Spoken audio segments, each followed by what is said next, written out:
Hello दोस्तों, नमस्कार। हमारे चैनल में सूर्य स्वागत है। मैं गाने जा रही हूँ माता रानी का गीत। आप लोग को जैसा लगे कमेंट करके जरूर बताएं। अच्छा लगे तो लाइक शेयर करें। दबबै मैया कई चरनिया, कुछ मांगा नवा मांगबै नाय। दबबै मैया कई चरनिया, कुछ मांगा नवा मांगबै नाय। मांगबै मांगिया कई सिंदूरवा, कुछ मांगा नवा मांगबै नाय। मांगबै मांगिया कई सिंदूरवा, कुछ मांगा नवा मांगबै नाय। दबबै मैया कई चरनिया, कुछ मांगा नवा मांगबै नाय।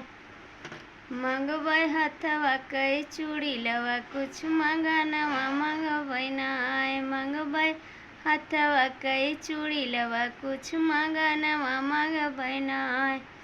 दबबै मैया कई चरनिया, कुछ मांगा नवा मांगबै नाय। नाही मांगबै हीरा मोती, नाही धन दौलतिया, कुछ मांगा नवा मांगबै नाय। मांगबै पौआ कई बिछुआ, कुछ मांगा नवा मांगबै नाय। दबबै मैया कई चरनिया, कुछ मांगा नवा मांगबै नाय।